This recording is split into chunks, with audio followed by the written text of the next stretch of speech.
नमस्कार मंडळी, मी रोहिणी तुमचं सगळ्यांचं स्वागत करते आपल्या चॅनलवरती. आणि आज आहे धनत्रयोदशा. सगळ्यात आधी दिवाळीच्या तुम्हा सर्वांना खूप खूप शुभेच्छा. आणि आज व्लॉगची सुरुवात आहे या गवळणीने. आता सकाळी सकाळी इथे एवढं छान गवळणी घातले तरी त्याच्यावर एवढी सुंदर रांगोळी काढली आत्यांनी. आता इथं आत्यांची गवळणी घालून तर झाल्या होत्या, छान रांगोळी काढली, पूजा करून घेतली, अगरबत्ती ओवाळायचं चाललंय. तोपर्यंत आमचा आतमध्ये स्वयंपाक चालू होता, माझा आणि ताईचा. तर ह्या ज्या गवळणी आहेत ना, ह्याच्यामध्ये संख्या रोज थोडी थोडी वाढत जाते आणि याला बळीराम म्हणतात, जो झोपलेला असतो. सकाळचं वातावरण एवढं छान झालं होतं. स्वयंपाक तर आमचा झाला. मग म्हटलं आज बुंदीचे लाडू आणि आपल्याला चकल्या बनवायच्या होत्या, तर त्याची प्री तयारी चालू होती आमची. इथे आमच्या आरवने एवढा छान किल्ला सजवलाय, सगळे सैनिक बिनिक मांडून ठेवलेत. दरवर्षी मी पुण्यात आल्यानंतर आम्ही मुलांना सोबत घेऊन आम्ही सगळे मिळून किल्ला बनवत असतो. पण यावेळेस मलाच यायला लेट झाला, त्यामुळे भैयाने आणि हे पोरांनी मिळून बनवला होता किल्ला. आता इथं आमचं पीठ चाळून झाले आणि आतमध्ये आता मळायची तयारी करतोय. आता इथं ताईचं बुंदीच्या लाडवांसाठी बेसनचं पीठ भिजवते. तसं बुंदीचे लाडू बनवायची तयारी आपली घरची डाळ बनवण्यापासून होती बरं का. तसं डाळ बनवण्याचा व्हिडिओ ताईना पल्लवीज डेली ब्लॉग आपल्या दुसऱ्या चॅनलवरती अपलोड केलाय, तिथे जाऊन तर नक्की बघा. आता एका साईडला इथं माझं चकल्यांची तयारी चालू आहे, तर इथं पीठ चकल्याचं मापून घेते. आपलं भाजणीचं पीठ आहे, तर हे पण मापून घ्यायचं चालू आहे, म्हणजे त्यात सामान किती टाकायचं ह्याचा अंदाज येईल. इथं हे भाजणीचं पीठ जे आहे ना, ते नेहमी मापूनच घेतो आम्ही. तर भाजणी आपण तशी भरपूर केली, पण लागायचं तेवढंच पीठ घेतले. तेवढी 2 पातेलं आपण पीठ घेतले आणि त्यासाठी एका पातेल्यासाठी आम्ही अर्धा पेला तेल घेतले आणि 2 पातेले, त्यामुळे फुल पेला भरून तेल घेतले मी. आता इथे लसूण टाकलं बारीक केलेला. तसं दरवर्षी आम्ही हिरवी मिरची कोथिंबीर सगळंच बारीक करून टाकतो, पण ह्यावेळेस जरा वेगळं करावं म्हणून आम्ही फक्त लसूण टाकलं आणि मीठ टाकलं चवीपुरतं. आता चकली मसाला दरवेळी आम्ही घालत नाही, पण ह्यावेळेस चेंज थोडा हवा आहे टेस्टमध्ये, म्हणून आम्ही चकली मसाला पण घातला रेडीमेड. आता इथं आमची हसी मजाक पण चालू होती करत करत, नेहमीच असतं असं. आता इथे मी चकली मसाल्याचे 2 पॅकेट टाकून घेतलेत, कारण तशी आपली भाजणी भरपूर आहे म्हणून. ऑलरेडी ह्याच्यामध्ये पण भरपूर सामान असतं, म्हणजे मसाला वगैरे सगळा असतो, ओवा असतो, परत तीळ पण असतात. तरी पण मी वरनं तीळ आणि ओवा टाकलाय.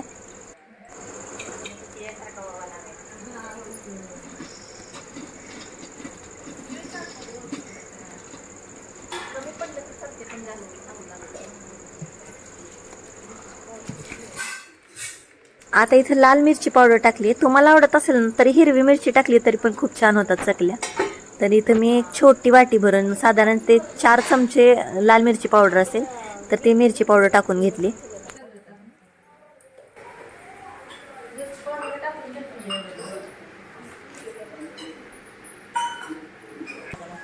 आज तुम्ही चिकट ठेवासारखं करायला बरं वाटत ना तुला. तू खासते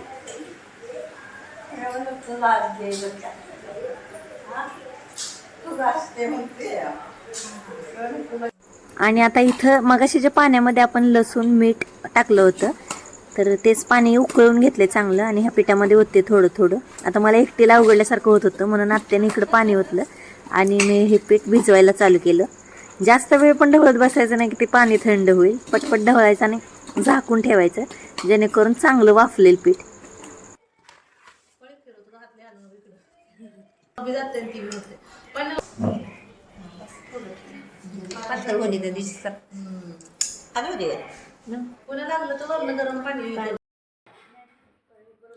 आता इथं परत झाकून कुठेही वाफ जाणार नाही अशा हिशोबाने मी परत झाकून ठेवली. आणलं तर का ते? आता ही दोन्ही पीठ भिजते तोपर्यंत आमची चूल पेटवायची तयारी चालू आहे. इथलं झाडून घेतलं आधी आणि त्याच्यानंतर आता ताई चूल पेटवून घेते. आणि इकडे आत्यांचं सगळी जी भांडी लागणार आहेत, आता आपल्याला मोठी कढई लागणार आहे, झाऱ्या लागणार आहे, ते सगळं धुवायचं चालू आहे. आता महालक्ष्मीलाच काढलं होतं, पण आता ती धूळ माती बसली असेल म्हणून धुवून घेतात आत्या. तर इथं किल्ला बघा आणि पोरांची लुडबुड चालू आहे मध्ये, ते पण झाडून घेतात आस्था आणि आयुष. तर पिल्लूचं फटाके मोजायचं चालत किती राहिलेत किती नाहीत. आता इथं आम्ही दोघी लाकडं आणायला गेलोय, तर इथं आधीच छान लाकडं वाळली ती एकदम तोडून ठेवलेत आणि कॅरेटमध्ये भरून आम्हाला जेवढं लागणार आहे तेवढं घेऊन येतोय.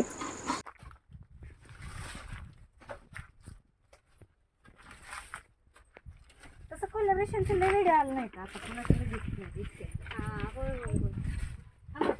लोकांना त्यांना ऑडियन्स पाहिजे.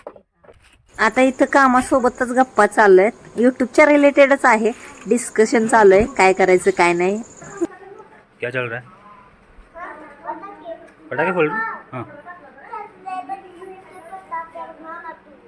बर ठीक आहे, जायचं आपण. हां आता इकडं आपली चूल पेटलेली आहे, तोपर्यंत चांगला आर पडलाय. आता चकलीचं पीठ चांगलं वाफलू द्यायचंय, गरम आहे पीठ तोपर्यंत. सगळ्यात आधी बुंदी पाडून घ्यायची. आता इथं आत्या कढईला राड लावून घेतात आहे, म्हणजे जेणेकरून काळी नाही पडणार, कढई घासताना जास्त ताण नाही पडणार म्हणून. मग काय आचार्याच्या वरची फिलिंग आहे.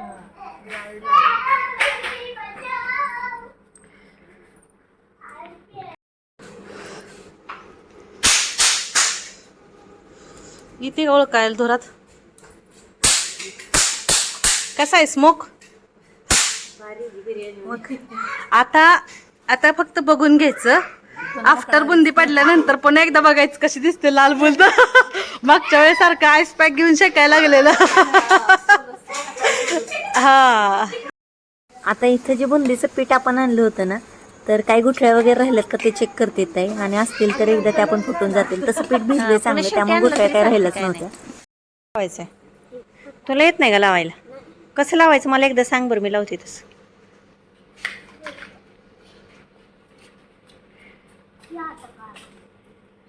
आता बुंदीसाठी पीठ भिजवतानाच आम्ही घट्ट भिजवलं होतं थोडं, जेणेकरून लागेल तसं थोडं थोडं पातळ करता येईल.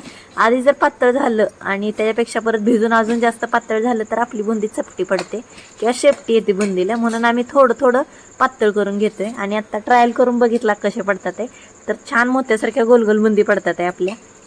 आता इथे बुंदी पाडतानाच तर भैया आणि आमचं असं म्हणणं होतं की आजकाल लग्नामध्ये बुंदी नाही भेटत, जशी पूर्वी लग्नामध्ये बुंदी असायची, तर लाडू कॅन्सल करून बुंद्याच बनवा आपल्यासाठी म्हणून.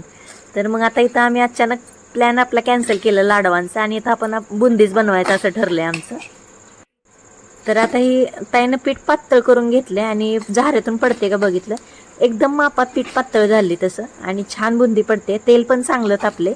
तसं बुंद्यांसाठी ना तेल चांगलं कडक तापायला लागतं. तेल जर कमी असेल, तेलाला ताव जर कमी असेल ना, तर बुंदी व्यवस्थित होत नाही. तेलाला ताव कमी असला तर कधी कधी बुंदी तेलकट पण होते आणि कधी कधी बुंदी चपटी पण होते. त्यामुळं ताव खूप महत्त्वाचं आहे खरं तर. त्यामुळं आणि आपलं ही चुलीवर असल्यामुळे ना चांगलं भरपूर जाळ लावला आहे, ताव पण भरपूर आहे तेलाचा. आता इथं आपली एकदम गोल गोल बुंदी पडतात. बुंदीच्या लाडवाची आठवण सांगायची म्हणलं तर मी सांगोलवरनं माहेरून येते तेव्हा मम्मी नेहमी बुंदीचे लाडू बनवायचे, पण आम्हाला बुंदीचे लाडूच बनवायला यायचे नाहीत आणि घरात सगळ्यांना बुंदीचे लाडू आवडायचे. म्हणून आम्ही लॉकडाऊनमध्ये काय केलं, एकदा 10 लाडू बनवून बघितले मी आणि ताईनं. तेव्हा ते आम्हाला जमले. परत 15 लाडू बनवले, असे 25 लाडू बनवले, 40 लाडू बनवले. असं करत करत एखाद्या वेळेला आम्ही भरपूर लाडू बनवले. म्हणजे असं लग्नानंतर थोडं थोडं करत करत आम्ही दोघी लाडू बनवायला शिकलो आणि आता एकदम परफेक्ट लाडू बनवतात. डोळे झाकून जरी बनवायचं म्हणलं ना तरी पण बनवू शकतो आम्ही. आणि चकलीचं पण सेम तसंच आहे, भाजणीपासून बनवण्यापासून ते चकली एकदम परफेक्ट बनेपर्यंत आतापर्यंत कधीच आमची चकली चुकली नाही किंवा कधीच आमचे बुंदीचे लाडू फसलेले नाहीत. आता इथे आपली कलरची बुंदी पण पाडून झाली आणि नॉर्मल बिना कलरची बुंदी पण पाडून झाली. बघा एवढी गोल गोल पडली. आता इथे पाक करायची तयारी चालू आहे. तर आपण जवळजवळ 2 किलो बेसन घेतलं होतं आणि 2 किलोला 1.5 किलो साखर घेतली आणि साखर भिजेल एवढंच पाणी ओतलंय पाक बनवण्यासाठी. तर आता ही चुलीवर पाक बनवायची तयारी चालू आहे. तर आपल्या दिवाळीचे फराळ किंवा दिवाळीचे ब्लॉग ऑलरेडी आपल्या त्या पहिल्या चॅनलवरती, पल्लवीज डेली ब्लॉग चॅनलवरती अपलोड केलेले आहेत आणि त्यातले पण आपले बुंदीचे लाडूचे किंवा चकलीचे ब्लॉग चांगले व्हायरल झाले होते. आणि यावेळेस म्हणून पहिल्यांदाच या चॅनलवरती आपण ब्लॉग टाकलाय हा रेसिपीचा. लिंक शोधत बसलो. हा असं ती कसं म्हणा.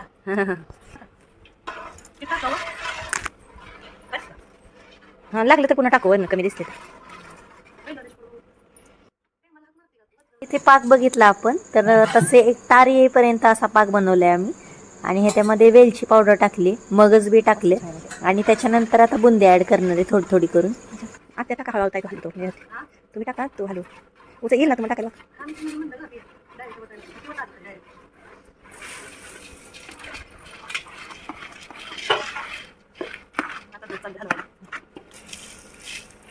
ठीक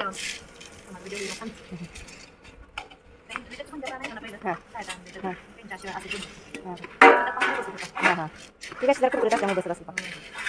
आता इथं आपली बुंदी रेडी झाली. जशी मुरल तशी चांगली लागते. आणि त्याच्यानंतर भूक पण खूप लागली होती. आज जाऊन जेवण्यापेक्षा म्हटलं जेवायला बाहेरच घेऊन यावं. ही बघा बुंदी आपली कशी दिसते कलरमध्ये. आणि वेलचीचाही फ्लेवर पण खूप छान झाला होता. जास्त गोड नाही, जास्त सपक नाही अशी झाली होती. तर इथे आम्ही जेवायला बसलोय. आज जाण्यापेक्षा म्हटलं बाहेरच घेऊन यायचं सगळं, म्हणून आज जेवायला कोबी होता, कारलं होतं, ज्वारीची भाकरी, दही आणि डाळ भात एवढं सगळं होतं. आज आमच्या तिघींच्या आवडीची भाजी म्हणजे कारल्याची भाजी केली होती. आम्हा तिघींना कारल्याची भाजी खूप आवडते. विशेषतः ताईने केलेली मला कारल्याची भाजी आवडते, म्हणून मी आल्यावर नेहमी बटाट्याचे पराठे आणि कारल्याची भाजी होते. जेवण झाल्यानंतर मग आता इथं मी भाजणी आपली जी वाफायला ठेवली ती मगाशी मोठ्या पातेल्यात, तर ती मळायला घेतलं पीठ.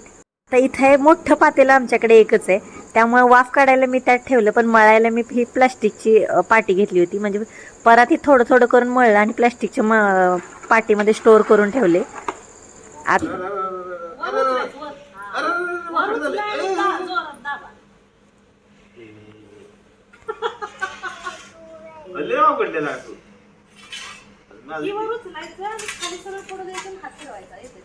आता इथे भैयाना आणि आहोना पण चकली पाडून बघायची होती, तर इथं त्यांचं चकली पाडून ट्रायल चालू होता कसं बनते बघायसाठी.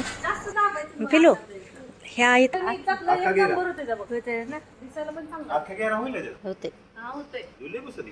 आता इथं भैया पण खूपच एक्सायटेड आहे चकली बनवण्यासाठी. तर आता बघू भैया कसे बनवतात चकली. आता इथं भैयांचं चकली पाडायचं चालू आहे.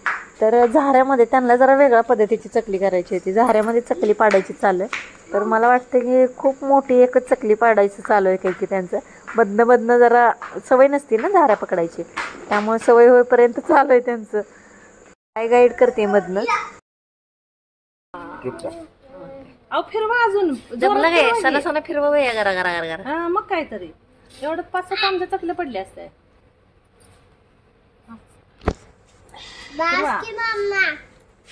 की पप्पांना गोदी फिरवून आली.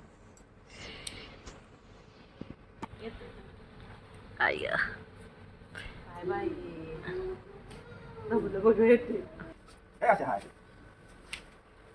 काय तू म्हणजे नाही इथं भैयाने एवढी मोठी चकली पाडून घेतली आणि ताईनं ती तळून पण घेतली. त्याच्यानंतर त्यांची हाऊस भेटली. त्याच्यानंतर आम्ही इथं चकलीला लागलो. पटपट दोघींनी ह्या चकल्या करून घेतल्या. तसं कमी जरा करायचे होते, पण जास्तच झालं होतं पीठ आमच्याकडनं. आणि इथं आत्याने आम्हाला शेवगं भरून दिले, मी पाडून घेतले आणि ताईनं तळून घेतले. आता हळूहळू सगळ्या चकल्या तळत आल्या होत्या आमच्या. आणि चकली तळताना पण जरा टास्क असतो, कशा पण फास्ट तळून जमत नाहीत. आतनं थोड्या जर कच्च्या राहिल्या तर नंतर त्या वातड लागतात. त्यामुळे आतून चांगल्या भाजल्या पाहिजेत, पुढं पण गेल्या नाहीत पाहिजेत, नाही तर त्या करपट लागतात. तर इथं पटपट ताईनं तळून घेतलेत. तर आजचा हा फराळ बनवतानाचा आमचा फॅमिली व्लॉग तुम्हाला कसा वाटला ते मला कमेंटमध्ये नक्की सांगा. व्हिडिओ जर आवडला तर लाईक, शेअर आणि सबस्क्राईब करा. भेटूया पुढच्या व्लॉगमध्ये. बाय.